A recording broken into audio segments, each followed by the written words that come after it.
Lemonada.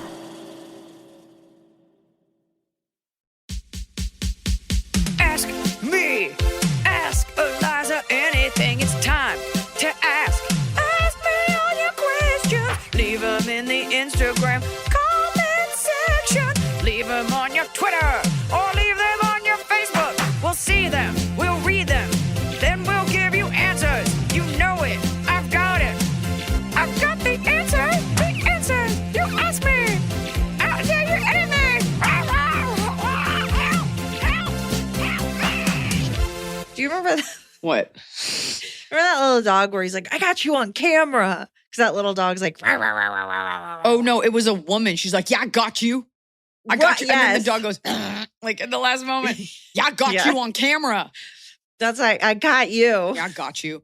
I mean, I have to struggle and set up everything. I think people are tired of hearing us talk about like setting up Ooh, us. us. Well, and then I'm like, all right, and you need a little bit of control. And you're like, all right, set up your hit record. And you're saying it because in the past I haven't, but I'm different now.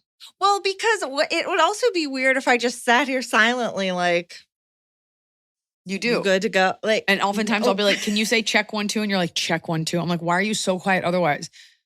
You just, you just, I don't know what you want from me. no, everything. You don't know either. Yeah, exactly. You don't know what you want from me. So this is the 30th of April, and I've just gotten back from Australia in the future. A little jet lag. It is always harder coming home than it is going. Harder going out than it is going in. That's what they say. And then next week, we'll do an update about my time in Australia and New Zealand, but this is being recorded in the past as the future. Because, I mean, you're crazy if you think people don't batch record all types of media and present it fresh. You usually don't. I usually don't. You usually don't on this show. You like it fresh, but yeah, you're in Australia. We gotta be ready. Everybody knows about my legendary coffee map that I've shared with no one. And it has less to do with the type of coffee. I'm not here to like be like, it's Arabica beans. Like, I don't care. It's about the coffee shop vibes because finding a fun coffee shop is finding the heart of a city. Because it's about the vibes. You're going in and you're getting like a house special. Like you're not getting the same thing at every place to compare, right? You're fully immersing yourself. You're like, I'm gonna get. What are you guys known for? Yeah, I mean, well, it's more about going in and just getting the vibe. Like I pre-research it.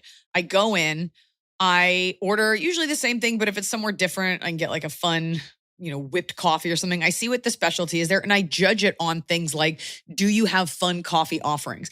I don't want to go to your stark Scandi coffee house where you only have like cortado, cappuccino, only espresso. I'm here for a good time. I'm here for a bespoke cozy time. I'm here for a curated time. So it doesn't matter if it's like a Japanese audiophile who has a cafe filled with speakers in Toronto or a schoolhouse that's been renovated and it's a community gathering place or like a Colombian coffee shop in Celebration, Florida. I just want to know your vibe and I want to drink your tasty drink. So will you come to my house? I just got a new creamer I haven't tried yet. Do you want to hear what flavor did you get? I could talk about this all day. I got vanilla, but then I was like, I'll get this other one too. And it's coffee cake flavor. Double coffee. Why not just cake? You already have the coffee.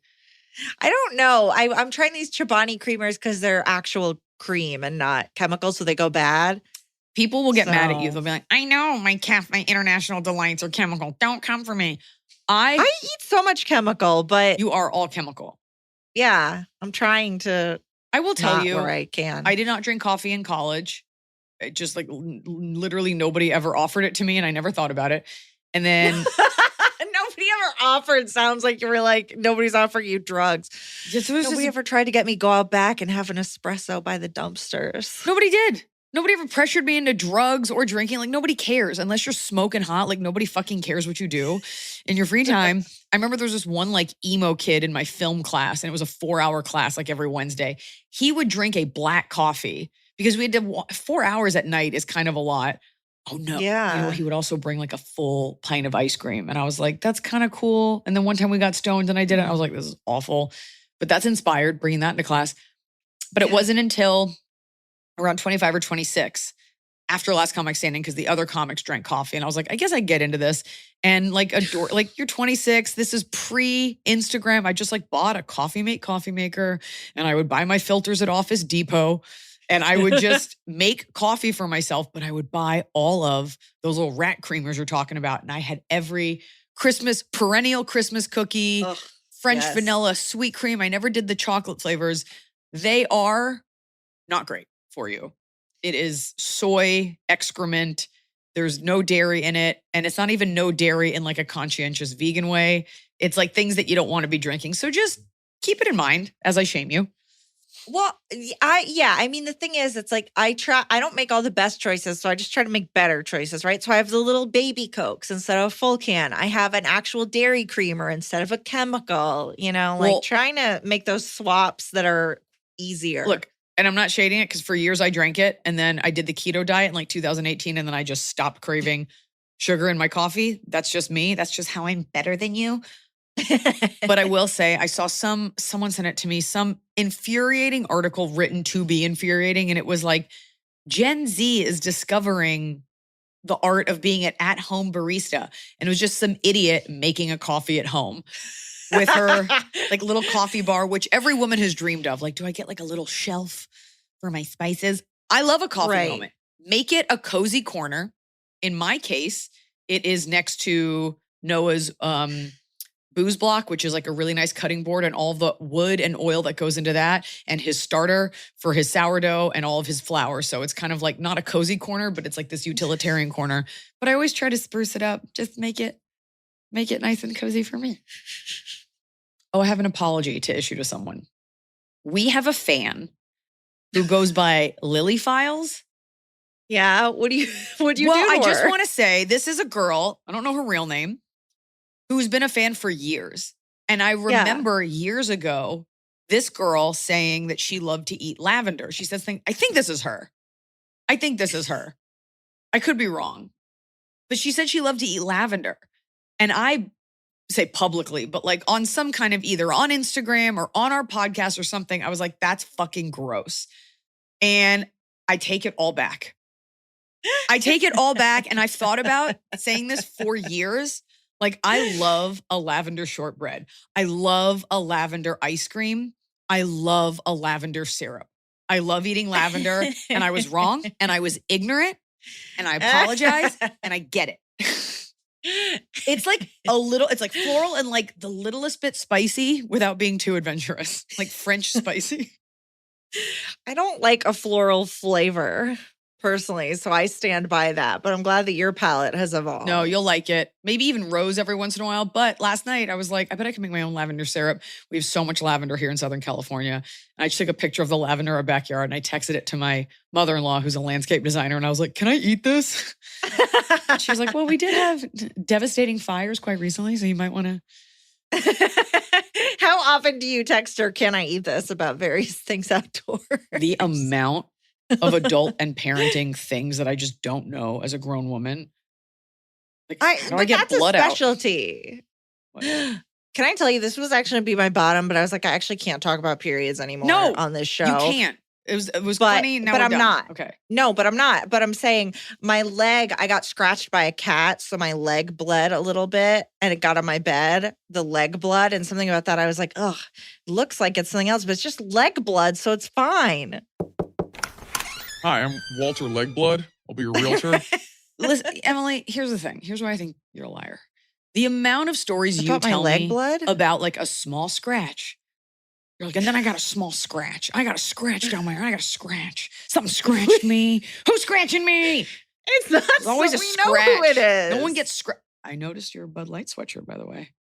Courtesy This of is me. yours. That's right. Yeah. Bud Light. Remember when Bud Light was just handing out seltzer and merch and we were just scooping it up, making those Bud Light fresh content videos? I love a free sweat. A free t-shirt is so great, but oh my God, a free sweater. And this is like a very light sweater, So which you don't get that often. It's very thin. it's hard to get a summer sweater. I will tell you right now, I'm wearing a sweatshirt that I thrifted because for my birthday, Noah and I went to like a Buffalo Exchange to get him a purple shirt. And while we were there, I was like, that's a nice like orange creamsicle colored sweatshirt. I'll buy that. And then I was like, but I need the matching sweatpants. I'm sure I'll just find them. I never did. It goes with nothing. I kind of hate it. But the hat, I paid for Yeah. it. I paid $50 for this hat. What does it say on it? Faina. What does that mean? It was this really nice hotel in Miami, like South Beach, Miami Beach. Yeah. I think it's like an Argentinian hotelier, but Argentine. I did that corporate gig there, and it was like a super nice hotel, and they paid He me. didn't give you a hat. No, but they gave me, you're there for 2 days, and I was just like very Miami, and I was just like, this is a nice hotel. Like, I'm gonna go buy a hat. So I just bought the hat because It's a nice hat. It's pink. It's a nice color on me. Lets people know that I have been somewhere nice. There's a Damien Hirst gold plated, not mastodon, woolly mammoth encased in glass in front of the pool. Does he do the balloon dogs or is that someone I think else? so. But it's like a several $1 million sculpture. And I'm like, why? Like, who needs this? Why? Because it's filled with cocaine. I don't feel like I fully understand most sculptures. Okay.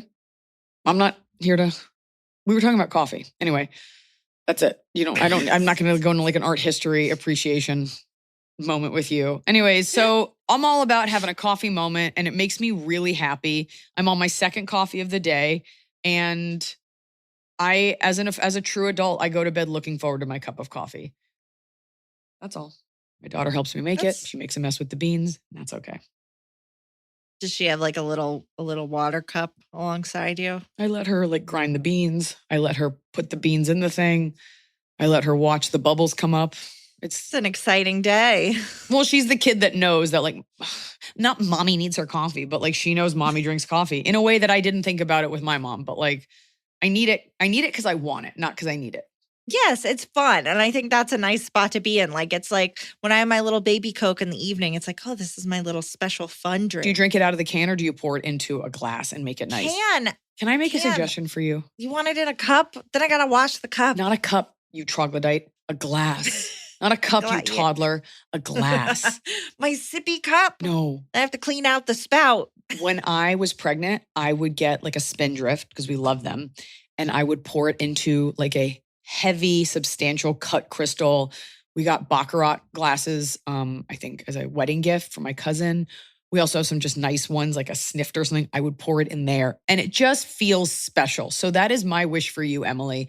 And my wish for everyone listening as I attempt to make my own fiefdom of homemaking here. Get a special glass, not a free Shrek 3 promotional Pepsi cup, but like a real glass. Not a champagne glass, not a wine glass, because that's for idiots, but like a substantial alcohol glass and pour your non-alcoholic drink or your orange juice or something in that. Or your milk. You're not going to like what I have to say to that in exchange, which is I can't have an open cup unless I want a foot in it. A cat foot. You got to tame those cats. You got to show them who's boss. That's boss. what I know. I keep getting told I need to train them. Your cat, can I just say this before we get to the questions? Your cat is not going to go anywhere near that Coke. And I will tell you why. Because my dog, if I try to offer her like a synthetic treat, she won't go near it. Animals know when something's not natural. No, he doesn't want to eat it. He wants to put his hand and fuck up what I'm doing because he's rude. One flick to his thick little nose. And that's exactly what my dad keeps saying. Every time I text him, Rosalie did this, he just texts back, flick. Yeah, your dad's sick of it, as am I. Move on. Let's get to some real people now that I've given you my advice on how to live better. And that thus concludes I've gotten our new segment, Living Better with Iliza. Put your shit in a glass. Shit into a cup. No, somebody's going to have a confession about that. I did shit in a cup once. I did it. Okay. Question. I have something to ask. I started seeing someone and they told me they broke up with their significant other, but they still live together and have to because they're on a lease until October. And I get that. But she drops this bomb. In October, she wants to take a vacation with this person. She has 2 kids and this guy isn't even a father figure to them. And I love her and her kids. And now I feel stupid. I don't know to walk away from this or take a beat. I told her how I run. I told her how I read this question on the Patreon, and this is even more incentive for people who don't have our Patreon to join it, so you can read this.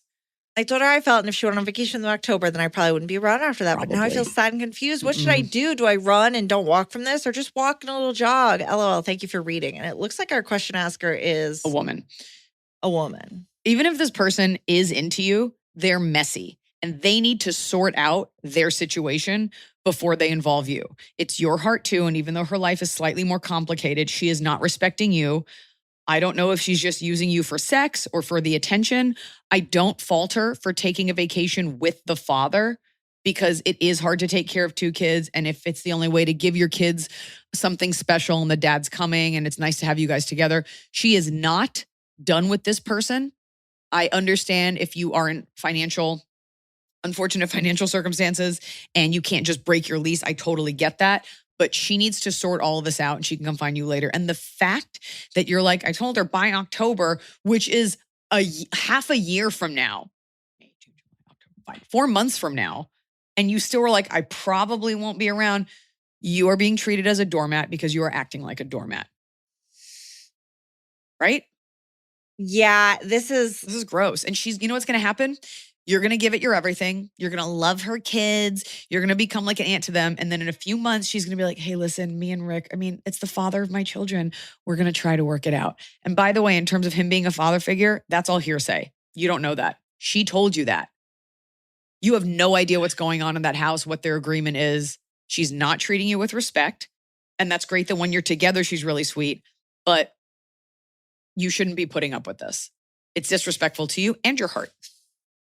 Yeah, there's okay, even if they did break up, but they have to live together, why are they going on vacation together? I just told you why. But what's like, there's no justification. There's no reason. It's all weird. Hey, are you guys sharing a room? Oh, yeah, because it's cheaper. Oh, so you're poor, but you have time to make a vacation? Like, there are a couple things that don't add up. I think she's trying to have her cake and eat it too. I think she's trying to have her nucleic family, but also have sex with you. And I think it's sloppy of her to be in this circumstance and in these circumstances and bring her kids around you. I don't care if it is a woman. Like, introducing your kids to a third person should be something that is not taken lightly. Yes. Like, that is to suggest that a lesbian relationship is not as significant as a male-female relationship simply because you're a woman. It's not fair to the kids. It's definitely not fair to you. I don't like this woman. She's too sloppy. I don't like it. I agree. But you're allowing it. So the fact that you said probably is what makes me mad at you for you. Yeah. Probably may not, thinking about, not sure, perhaps going to be around, maybe, sort of. Get out of there. Get out of there. You don't need that. There's other women. Never understand when people have these like weird, like, I found my person and he's still married. He's also in jail, but he's got 3 kids and one of them's my sister, but I don't love him. No. Like, literally walk a block the other direction and find someone else. Find another mess. Yeah, there's other single moms out there. Don't worry. Have you seen that woman on Instagram? And she's gay and she's like, where are the girls out there? She has a really pretty face, like a lot of makeup, like super filtered, but she looks like a fuckboy from the 2000s. Yes. Like really skinny ripped jeans and like a sideways hat and like a lip ring. And like, you can tell she's like had some therapy. Do you know what I'm talking about? I don't know this particular person, but I know this like archetype of like, I can picture it. Yeah. It's like a caricature of a lesbian. And she's like, where are the girls at? Like, it's like, the fact that I'm quoting, she's like, where are the moms at with the tattoos? Where are all the moms out there with a little bit of tummy fat, thinking you're not attractive, stressing out at night, flipping through your phone? Call me. And you're just like, I don't know. Somehow women are like, are you a mess? I'd love to take it on. It's very cringy. All right. Now we're going to do our bread and butter. It's going to pop up on everyone's Instagram now, by the way. It's like this. It's like, I hope you can see this video. It's like, where all the honeys at? Where all the ladies at who got a little bit of jiggle in their thighs? Love their cats? Kids running a mess? You're special. Call me. She's just like casting the widest net for like any woman USA. Right. Fired from your nurse practitioner job. Where you Do you at? need someone to not treat you like shit, ladies? Yeah, I'm single and I want a circus. Come on down. Yeah.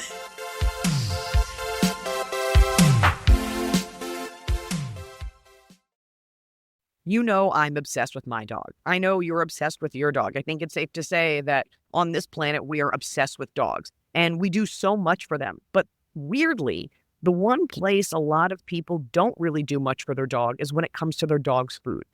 This is a little person who lives in your bed and you kiss on the mouth and you would do anything for. But when it comes to their nutrition, if you look at those ingredients, you realize you're feeding your best friend some not great stuff.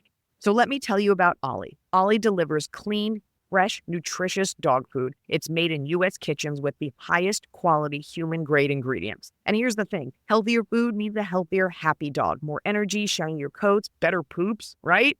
And more excitement at mealtime. And for the first-timers, Ollie will send your pup's first box with 2 weeks' worth of meals, a free storage container for mess-free serving, and a guide of how to gradually switch them over to their new diet. Go to ollie.com/Iliza. Tell them all about your dog and use code Iliza to get 60% off your welcome kit when you subscribe today. Plus, they offer a happiness guarantee on the first box. So if you're not completely satisfied, you'll get your money back. That's OLLIE.com/Iliza and enter code Iliza to get 60% off your first box. So I have the perfect gift for Mother's Day. And the best part about what I'm about to tell you is that it doesn't have to just be for your mom on Mother's Day. This gift is perfect for anyone that you want to celebrate in a very special way. Have you heard of Goldbelly?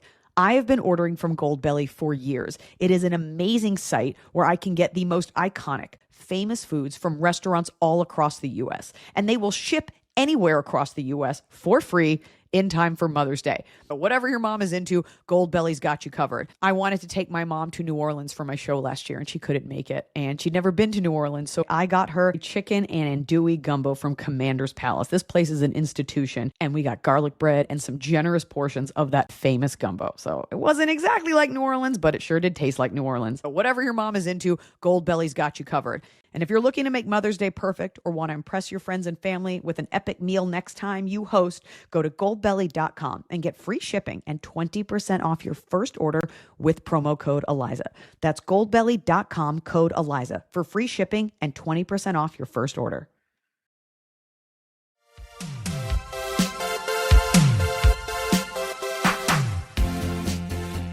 All right. Hi, AIA crew, both 31 female. My friend was a bridesmaid in my wedding this past fall. She is getting married this coming fall, and I am so far a bridesmaid in hers.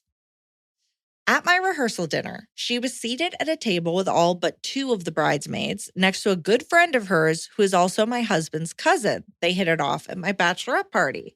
The only people at the table my husband and I were sitting at who were not family members were a bridesmaid who has health challenges and needed to get to the door quickly and who didn't have a partner, making even number pairings at tables of 10 a challenge, and another bridesmaid who knows the one with health challenges from our childhood. So you got this. So clearly there's going to be some drama. Okay. I'm like trying to visualize this with like X's and O's. Like a football play. Okay. At my wedding, we had our entire wedding party and their partners at our one long table, about 20 people.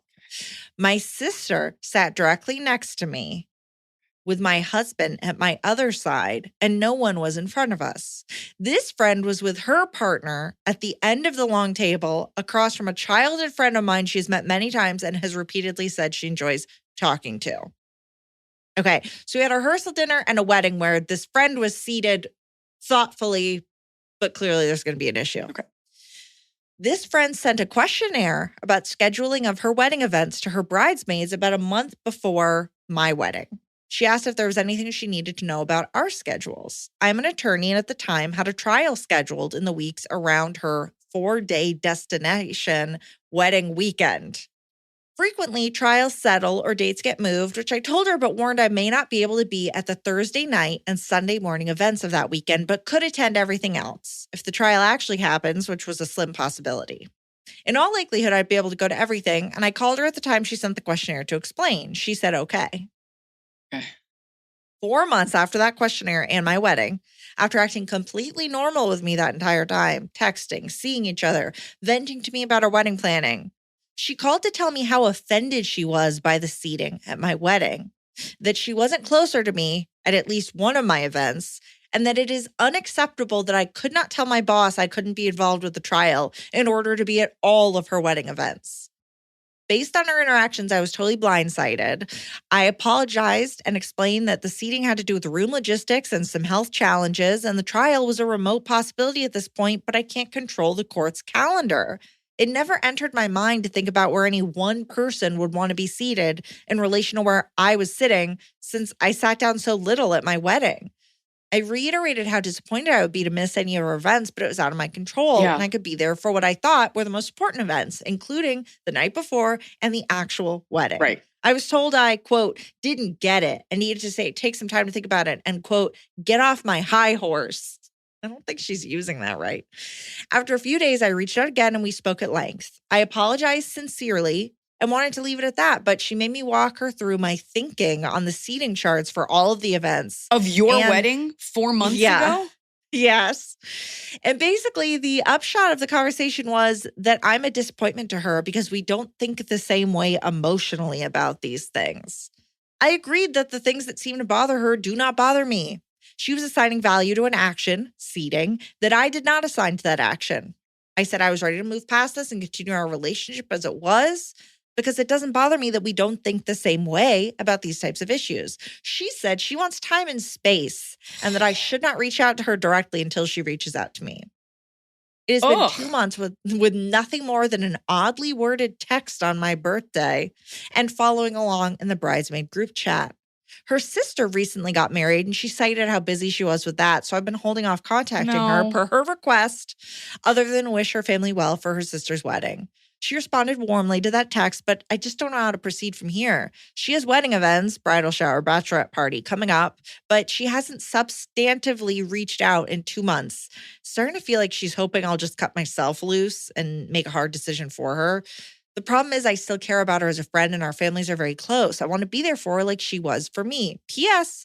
As predicted, my child got moved so I can make all her wedding events now. I just haven't told her that yet because it feels like it's missing the point. Yeah. What should I do? Reach out against her wishes? Bow out of her wedding? Nothing feels like the right thing to do. And at the end of the day, I just miss my friend. Right. Well, your friend has been swept away in the wedding planning. I hate the term bridezilla because all the stress and pressure is on the woman to get it done. But she's rehashing all of these things and it sounds like she's taking out frustration perhaps with other bridesmaids or with her family or the wedding process on you. And you need to stop apologizing because that's at 31 as a lawyer. Like, that's a crazy thing. You can apologize once, be like, I'm so bummed, but you're not sorry. It's not like you did something wrong.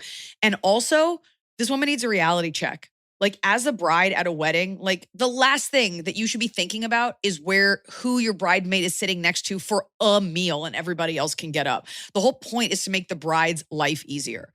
Your friend's a pill. And it's hard for me to comprehend you being like, but I love her so much and I still want to be there for her. Yeah. And now you can make everything. But Frank, like, I can't answer for you. It sounds like you do want to be her friend. It sounds like you do want to go, but you also desperately want to be heard. It also sounds like maybe this person takes like a long time to emotionally process things. I think she was doing her seating chart and she thought about your seating chart and how much she fucking hated it. Like, I can think of like 1 or 2 weddings I've been to where like something went wrong and like I've held it against them, not in a meaningful way, but in a like, yeah, well, your shuttle didn't work. And I'll never forget that the shuttle didn't work to get us to our car. Now that you've been married and you see the million directions you're pulled in, I think you can empathize with that a little bit. I wonder if it's worth auditioning her one last time. I wonder if it's worth calling her because you also need to make your plans and you're going to say, hey, I'm available. Or maybe you can arrange to meet her, be like, hey, I feel like there's been a lot of weird energy and you're mad at me and I don't know that I deserve all of this. Now, I'm sorry that you felt however you felt. I mean, that's like a shitty apology, but like, I'm sorry if you didn't like who you sat next to at our wedding. As you're now going through this planning, you can see how difficult it is to accommodate everyone. And anybody that's ever put on a large event should understand that. I am still shocked when I put on like a large family gathering or something, or we did our wedding, like who needs to be seated by who? Like, who cares? Just go sit next to whatever loser I put you with. It's not an indictment on you. Sometimes you take... Wait, this isn't a hang. Like, you're not there to make a new best friend. You're there for the wedding. I had a friend once who was like, oh, cool, you sat next to these people. Thanks so much. And I was like, I did it because you're one of my coolest friends. And I thought you would flow with that easier than other people. But cool, good It's to know. someone that you sat next to me and they're just What is she pissed. doing? She got all Why'd these you cuts. sit me with Emily? Keep pointing out different bugs. So you sit down because you need to stand up for yourself. This person is sort of railroading you and it's not fair. And I think you call her and you're like, I need to talk to you. Be like, I know your wedding's coming up. I just kind of want to air this out a little bit. I don't know how you're feeling. I don't even know if you need to tell you can make all that stuff yet, because I don't know if you want to be available for all of this and to be a punching bag for all of this, but I would kind of check where she is mentally. And I'd be like, hey, Yeah. I think this has been kind of unfair. You know, you asked me to be a bridesmaid, but you've kept me at an arm's length as if we're in like some weird romantic relationship. But you've kept me at an arm's length and it's been really hurtful.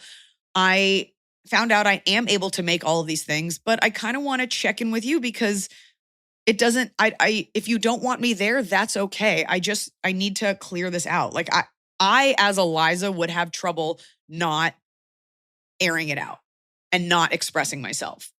She's treating you the way you treat a boyfriend you're mad at. And as a girl, like that's not a hot feeling. Definitely accuse her of being in love with you. That'll get you talking. Are you guys again. best friends or are you just friends? It sounds like she's just like in her own like weird bridal planning hell and she's got like this weird queen complex and it's just so unnecessary, but she's not like there's no excuse for the way she's treating you. Yeah. So here you are, you've got this free time and she's not speaking to you. I hate to throw the baby out with the bathwater because you like feel like you're losing your friend. I would give her this chance to own up to like kind of being rude.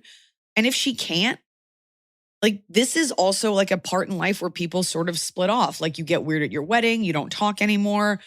Weddings are weird things where people show their true colors or they get too drunk or they say something really rude. Like you have to be prepared to let this person go because she is not treating you the way you would treat her or the way that you'd like to be treated. And then you're going to be writing back to us in a year like, my friend doesn't call me. And am I the only one upholding this relationship? It's uncomfortable. But it is worth calling and saying, because you don't want to threaten her. So would you be okay with skipping the wedding? Like, do you want to go to a wedding where someone's like not speaking to you? Or do you want to create a space to be like, I can't tell if maybe like this wedding planning has been really hard for you, but I feel like you've been really upset with me. And I just want to talk this through because I certainly don't want to be at your wedding if you don't like me. And then let her prove it to you. Because you haven't done anything wrong. No. Yeah, no, you haven't. But I feel like there's a very good chance after the wedding, she thinks you can just go back to normal because her stress level is going to go down. She's like, well, anyway. And it's like, actually, no, you were being wild. But even if you sat her next to the worst people ever, and even if she was like, I didn't want to tell you right then and there, she's wrapping that up with her own emotions about her wedding and she's taking it out on you and you don't deserve that. I'm here to help you. I want to help. I want to be by your side for this stuff. But if you are angry at me, then we either need to squash this and move past it, or I can't be at your wedding because it's uncomfortable. And let her process that and then say why it would be important for her to have you there and you've already given her the chance to move past it. So it sounds like she's unhappy about something else and she's using this, but I don't like it. No, I don't either. Like, does she not have a real job? Like bending over backward to like make the day before and the wedding. She's like, that's not good enough is so insane. I don't know where girls get off demanding all of this. Like nobody with a real life. Destination weekend. Yeah, you're a lawyer. Yeah. Even if you weren't, like nobody is that excited about your love. It really is bizarre. Like you have to fly. You have to. I guess I just never lived in that space. I didn't have a ton of friends getting married when I was younger. I wasn't going to a ton of weddings. I've been invited to destination weddings since, but it's like, I travel so, like that's hard to do. It would have to be like my best friend was getting married, but these people are just flying around like it's a girl I know from college. I'm like, and you're still friends? Like it's just, doesn't anyone have a career? All right. Well, that's the whole show. Was this question. Is this lopsided? This whole thing? Osmo. No. Oh, didn't like it. I touched his head. He went like that. Okay. All right. We're going to do some confessions. Dear Iliza and Emily, when I was a younger professional starting out in the field of wildlife management, I took a job hand-raising white-tailed deer fawns for a high-fence facility. While I worked at this facility, myself and the two other gals that I worked with, shared housing that was on site. I began noticing that someone was eating my food. We shared a kitchen and each of us had a shelf in the fridge and labeled things in the freezer. Deer getting in there and white-tailed deer helping herself. I, having grown up in Arizona and having a higher tolerance for spicy food, began putting more chili powder in my food. Found out very quickly who it was, and she very quickly learned her lesson and abruptly stopped. Her stomach was fucked. Yeah, fuck you. Don't eat my deer food. It was this person that couldn't handle more chili powder. God, I wish the confession was from the person who's like, and I ate my roommate's snacks and I had hot diarrhea for a week from that habanero. And what's up with the deer? That's just a cool addition. I like the idea of wildlife management. And and I take 10% of all the nuts they eat. Yeah. Okay. Another question? Another confession, because we're trying to balance out our poop ones. Hey, IA crew. Love listening to all the petty nonsense and your hot takes. Thank you. Years ago, while selling our first house, the buyers turned out to be totally nuts, demanding all kinds of crazy fixes after offering us above asking price the day the house went on the market. We went back and forth and almost ended the sale, but did finally come to a mostly reasonable agreement. The confession. Shortly before closing on the house, my dog got into a chocolate brownie without us knowing. She was fine, except for the massive explosion of diarrhea she had in her kennel while we were at work for the day. Her kennel was downstairs, so to let her out into the backyard so we could hose her down and clean up, she still had to go up the stairs to get outside. On the way up, she was wagging her tail and flapping poop everywhere, spattering the walls. I, of course, cleaned it all up, but just before closing, I was touching up paint scuffs on the wall and found some splatter I had missed. I just painted over it so I would know the buyers were moving into a house with poop forever sealed into the wall as my tiny bit of spite for all the nonsense they put us through. It was petty and silly, but felt so good. There you go. And the dog is now 13, and she attached a very cute photo of the dog. Let me see. The dog is poop colored, but in a cute way. That does look like a dog that would just get shit everywhere after everywhere diarrhea. And smile at you.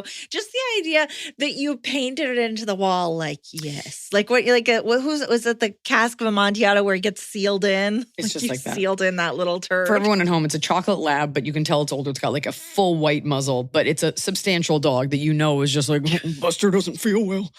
I get it. I get it, having dealt with someone with a seller recently who for sure wrote us really hard on the price of something. And then we come to find out what we purchased was just literally a house made of dead rats. And this woman was so unflexible with her negotiations. You just dream of ways that you could retroactively hurt them. I sold a house one time that I was living in and the guy was difficult. And so I took all the furniture that my house had come with. There was extra patio furniture upstairs and no one had mentioned it. So I took everything.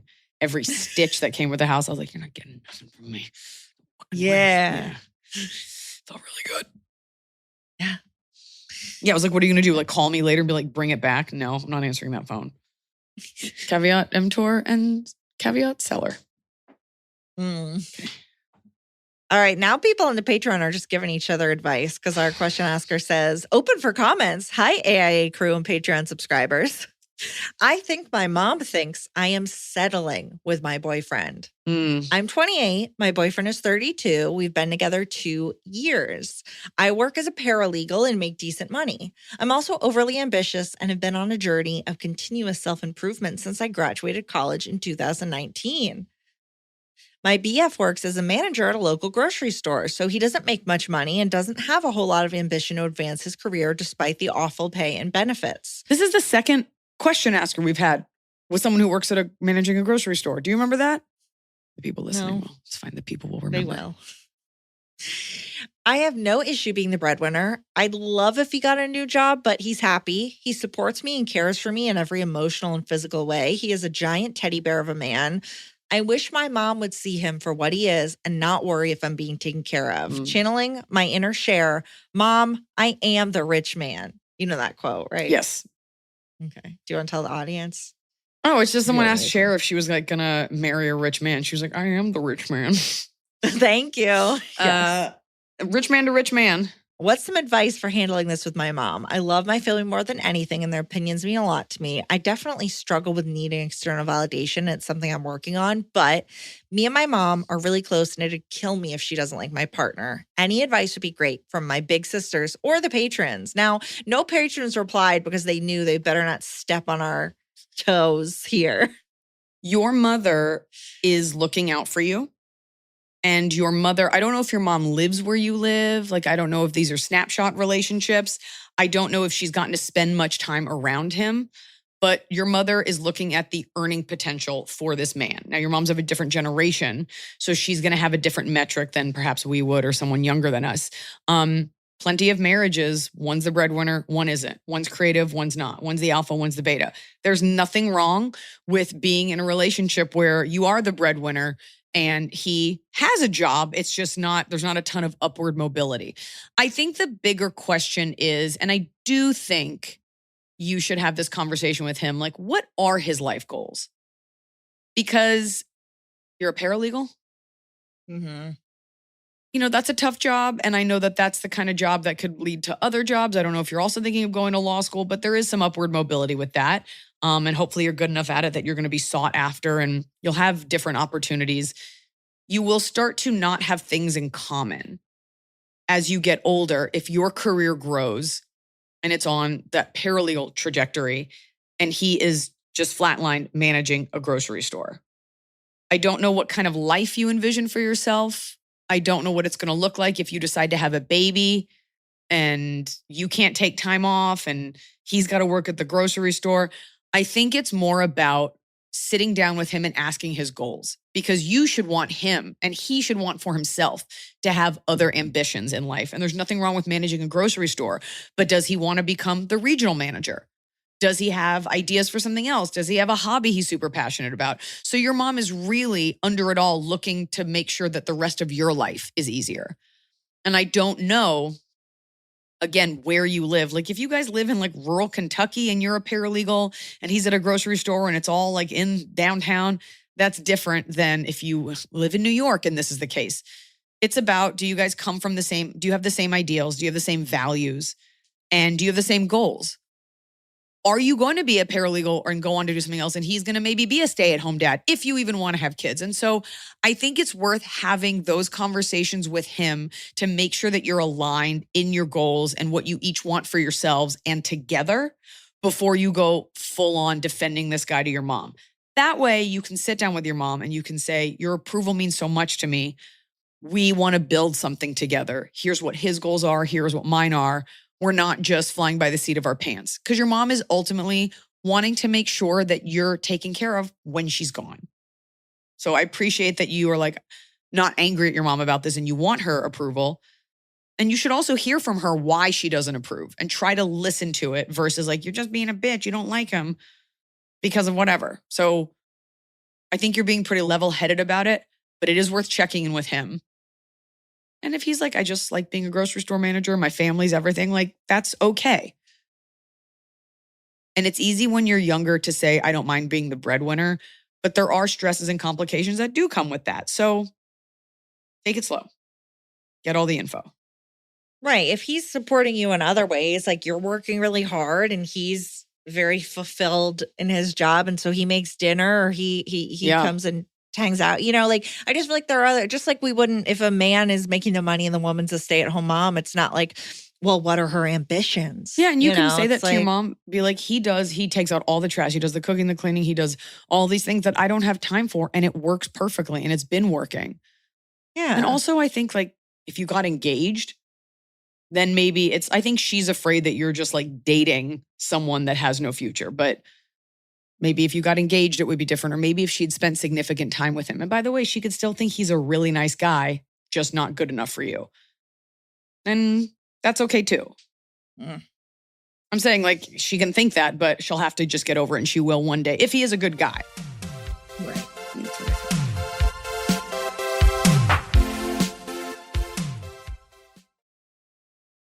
Hey, Julia Louis-Dreyfus here. If you listen to me on my Wiser Than Me podcast, you probably already know that I'm an investor and an evangelist for the Mill Food Recycler. There are a lot of reasons to love Mill, but for me, it's all about the impact. Keeping food out of the garbage is one of the most powerful things we can do to help the planet every single day. We're talking banana peels, carrot tops, old takeout. When that stuff heads to the landfill, it becomes a huge driver of climate change. If you already compost, great. But of course, there's the smell, the flies, the running to the curb every day with a little leaking compost bag made of cornstarch. That's where Mill comes in. It makes keeping food out of the trash as easy as dropping it in. It can handle nearly anything, from a turkey carcass to like 20 avocado pits. It works automatically while you sleep. You can keep filling it for weeks, and it never, ever smells.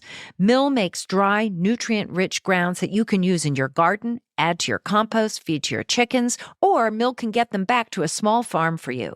But you kind of have to live with Mill to really get it, and that's why they offer a risk-free trial. Go to mill.com/wiser for an exclusive offer.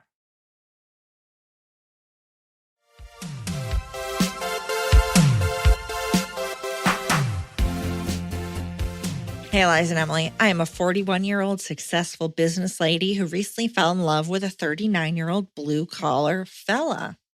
He has a heart of gold, loves me to bits, is smart and funny, and every sign is pointing to this relationship getting very serious quickly.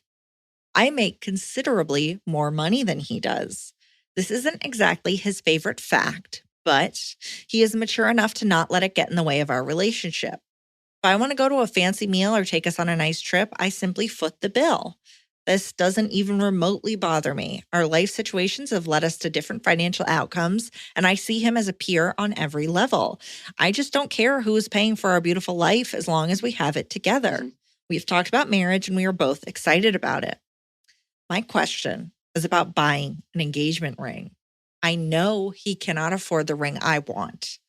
I would be happy to find a way to buy it and just have it available if he ever wants to pop the question, but how does one even start to talk about that without ruining any possibility of surprise and romance? Should I just let go of the dream of my perfect ring and accept whatever ring he gets as a perfect symbol of our love?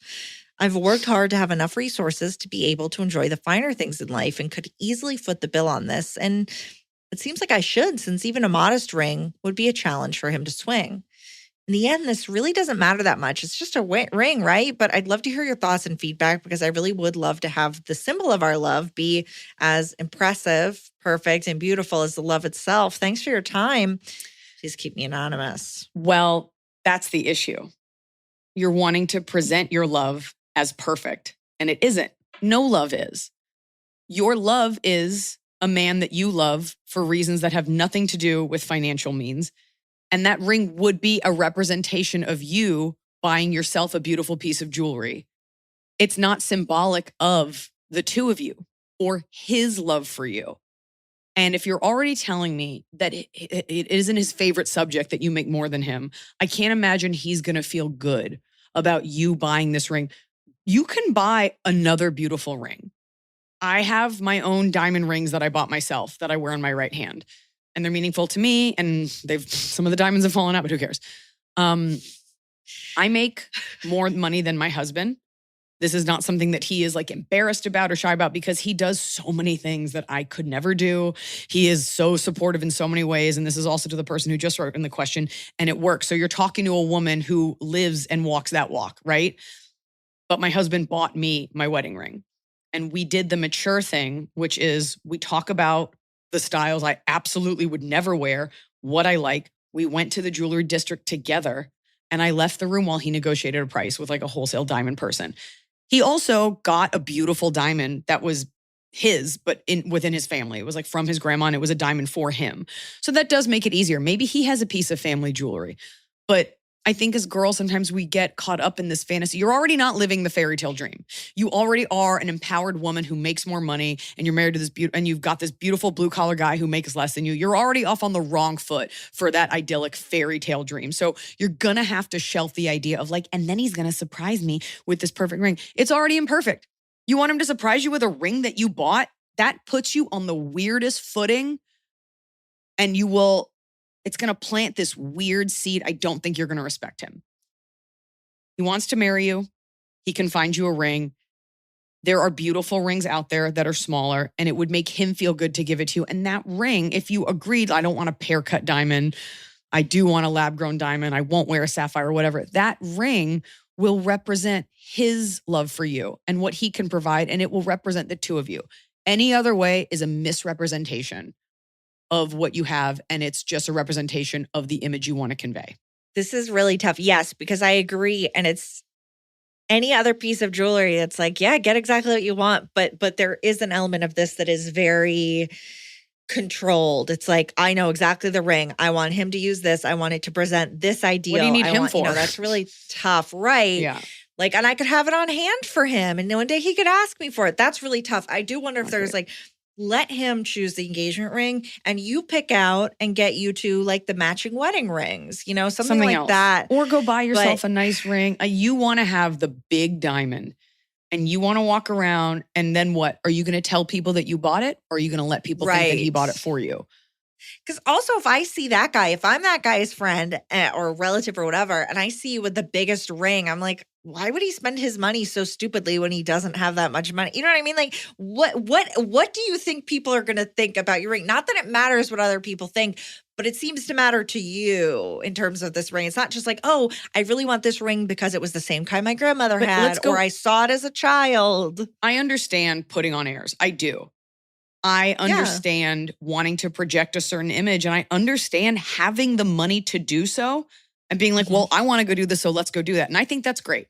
I think that that's empowering. I think any men that get caught up in that it's an antiquated notion. Like, you have the money to take us on vacation and you're the girl, let's go. Why do I have to be miserable because the guy I'm with can't afford it and he can't get his own ego out of the way? And it sounds like this guy is really doing the best he can given these newfangled circumstances. But there's something about the language that you use to talk about the ring. You're wanting him to fit into your version of what this perfection looks like. And I just don't think it works that way. I don't think that you get to be empowered and foot all these bills and do all this and convey that he too has money when the dirty secret is he doesn't. This isn't like you want to buy a house for the two of you. Take you on vacation. You don't want to walk around with a little chip of a diamond and be like, this is all he had. But like, he's in this relationship too. Yeah. And so maybe there's a conversation you can have. Maybe there's a way that you could both arrive at something about the ring. But I just would hate for you to not undermine him, but I would hate for him to feel like neutered in a weird way. And not even like obviously the masculinity is always going to be a piece of it, but just like not a part of it. Like, everything is your choice because you have the power to make the choice because you have the money. Yeah, like, where does that leave him? So now I've got a ring that I bought myself that I told him to give me when he was ready. Like, it is a very young girl thing to think. And I will tell you, I did have a boyfriend who I thought maybe that would be someone that I married one day. And I remember going on a website and like looking up my own wedding rings because I was like, well, I could just buy it myself. Because he had, when I say no money, like he had negative money. But he was handsome and charming and lovely and like had potential to do stuff, but kind of had like loser genes. But was so like good looking and charismatic that you kind of didn't care. You're like, whatever, we'll find something for him. And he couldn't. But I remember looking up my own ring and I was much younger. And I remember thinking this would be okay. And it kind of isn't. And it's not about anything other than the coming together of two people. And that's not what that is if you buy your own ring. Fair. For that matter, why even have rings? If it's only a symbol of you and your financial power, why don't you buy a boat? More women should buy boats, should make that terrible choice, terrible financial investment. I'm just saying, you're planning this beautiful life and you are full steam ahead and you deserve it and you've worked hard and you want to do all these incredible things. And you know what? That might be the only kind of guy available to you because men are afraid of strong women. So maybe it is a more subdued guy, blue collar. Maybe he is more strict. Maybe that is the kind of guy you get because the kind of guy that you work with may be threatened by a woman like you. And there's nothing wrong with that, with finding the guy that supports you, that you love, and he doesn't make as much money. That's okay. But you have to let him shine too. Yeah. Top of the cob. It's the top of the cob.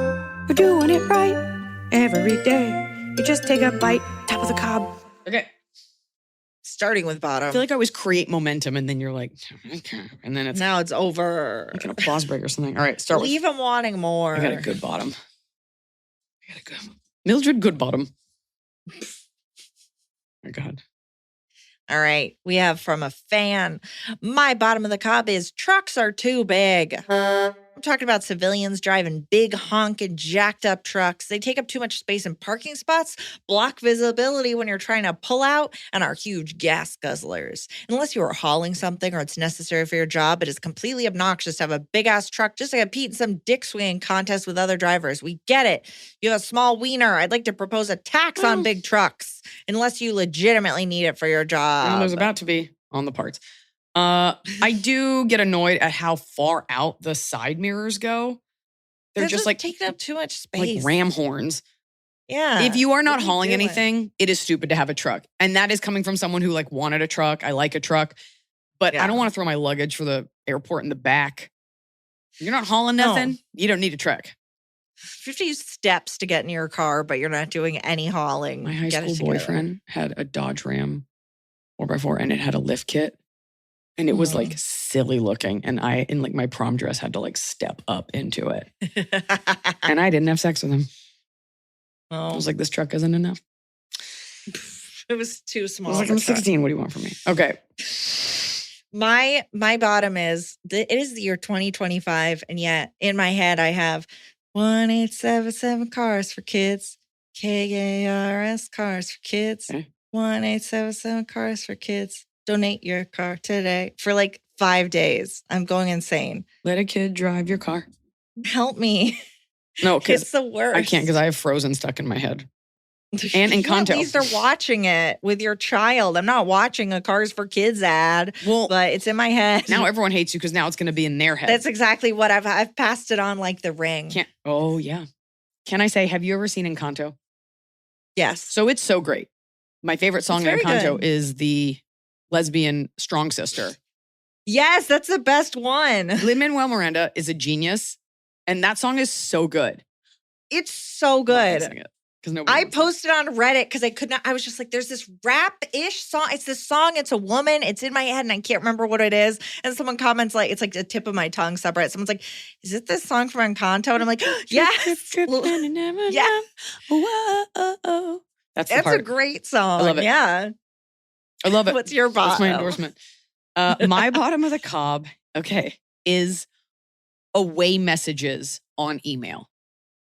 Oh. Because what will happen is somebody will write something.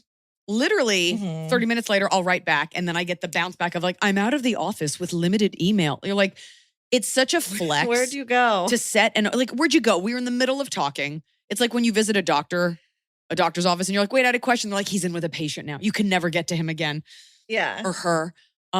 It just bothers me because it's just something that like now it's in my inbox and I've got to like erase this. We all have access to internet at all times, unless you are in the Congo, like deep in a jungle, you have access. I don't need to be like, we're not working on a case. I don't need to be told that you have limited access. It is just fine if you get back to me later. Like I don't need Right. a to the second update. And I think people do it as this like weird flex. Like it's one thing if you're on vacation and you're like, I'm not going to be answering any, but limited access just means I'll just get to it when I want. And I just hate that getting bounced back moments after I wrote to you. Like take your away message off. Nobody Yeah. cares. Right. Unless it's like we're in the middle of something and I need someone else's email and you can tell me in that, like give me a direction to talk to someone else. I just think it's annoying and it's just junk in my inbox. Or Yeah. if it's from someone on the chain, like let's say it's like 10 people on a project and you keep getting it from like someone's assistant. You're like, I don't even know you. I don't fucking care where you are, Kelsey. Like, it's just like, hey, I'm out of town from March 15th through the 17th. Please reach out to Daryl at Logistics. You're like, you should not even be on this chain. With your Yeah. fucking away message. It just drives me crazy. Right. Get out of Get here. out of here. Kelly, whatever I said your name was. Top of the cob. Okay, we have a good one from a new fan. Very exciting. Welcome to the pod. Hey, Eliza and Emily. Being introduced to your work is the top of the cob in itself. Yes. I first heard Eliza on the Dear Chelsea podcast a few weeks ago. There you Then watched the new special and have since watched all the specials on Netflix and am just nearing the end of 2019, an old podcast episode. Yes. I'm addicted and really hope you'll consider returning to London or visiting Belfast at some point in the future. I'd love to. Okay. Okay. So very exciting. See, it works. Going on other podcasts, it works. One person. But that's just the one who wrote in. Not all of the people who came here are writing in. Okay. Now on to the thing that topped finding AIA. This week, I had the privilege of getting to see Sir Elton John and Brandi Carlile perform at the London Palladium. I couldn't get a ticket when they originally went on sale.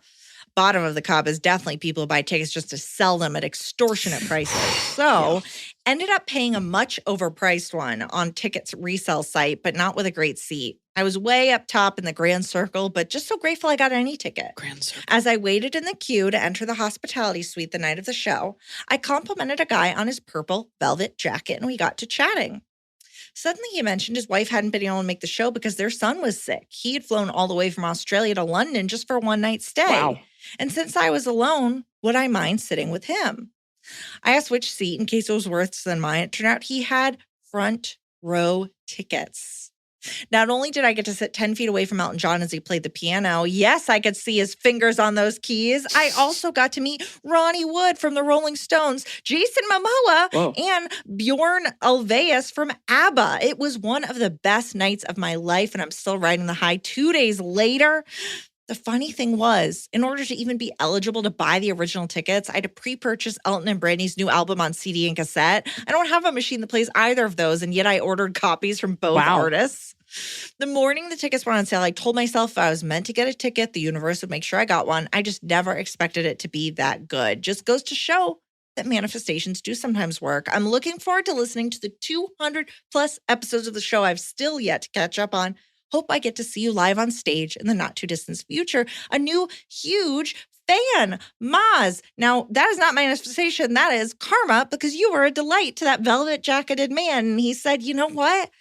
I'm going to have this person sit with me. So you were just a good, delightful person. Good for you. You were like, hey, there's a guy wearing something weird. I like that. Here's my question. He showed up with 2 tickets in his pocket. And do you think he was like, whoever compliments me on this hideous jacket first, I shall reward them? I think he was just like, whatever, I just won't have someone sitting next to me. Fine. Like he traveled there for it, It all sounds like a scam up until you seeing Elton John's fingers, which is weird that you mentioned that as if we're like, but did you see his fingers? Was he actually playing? Prove it, Mom. I love that. Were his fingers moving? I think it's less karma and I think it's less manifestation and more what happens when you go with the flow and are just open. Like you just talked to someone and neither of you were doing something weird sexually and you were just, I'm just hoping to go. And you know what? You deserve that for being a real fan. The fact that you pre-bought all that stuff, now I'm like, how can I get people to pre-watch my special and then only be eligible then to buy a ticket? But like people like you or like Emily that are like, I'll stand in line, I'll buy the commemorative cup, I'll get the CD, I'll do the thing. As a performer, like, because Elton John and I are the exact same, we appreciate that. And so thank you on behalf of Sir Elton John. So this is a good fan to have. They're going to be at your show. Take it. Can't wait to go to Northern Ireland. You do your top. My top is, okay, you know, when you have a headache, a headache can be caused by so many things, right? You're like, did I not eat? Did I not drink water? Did I not drink coffee? Did I drink too much? Did I not, is it the weather? Is it whatever? When you take the right headache medicine and it goes away in an hour. I had a splitting headache and I was like, let's roll the dice and see what I should treat for. And now I'm flying high. My head is normal-ish. Put a little bit of gin in a baby cup and I sip it. In my sippy cup, My top of the cob pales in comparison to Maz's and it is I know. crushing bowls of unsugared cereal at night. Yum. Like, with milk or dry? With milk, and I slice some fresh strawberries like from the farmer's market. Sometimes you just need carbs, and I try not to eat after dinner. And I don't really know what a carb is. A cereal's a carb? Yeah. Like anything good is going to be a carbohydrate. Anything you want is going to be a carbohydrate. And I'm like, you know what? Don't be weird about it. Like 2 bowls of cereal compared to what you could have. But it's like these like grainy O's, these like sugarless, just like wheat, whatever. Because we don't give our kids sugary wheat cereal. Rings. But you put good milk and like fresh strawberries on that. And it's like, it just hits the spot.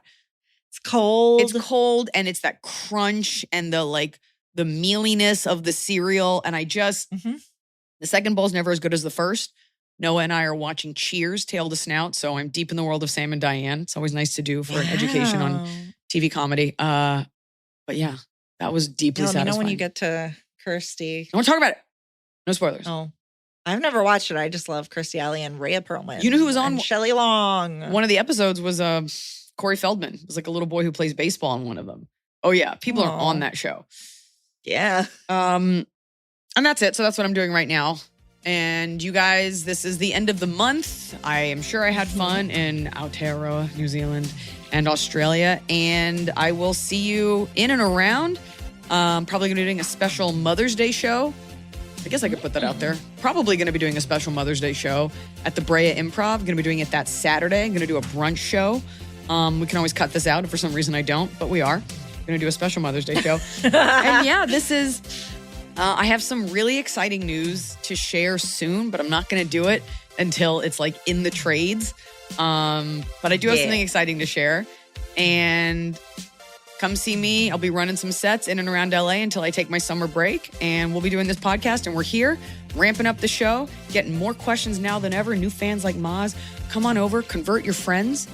That's what we need, converts. And you can always email us your life questions, confessions, whatever, animal songs, whatever, at AskElizaPodcast@gmail.com or put it in the Patreon chat thread called Submit Your Questions. That all sounds complicated, but it's really not. Get in there.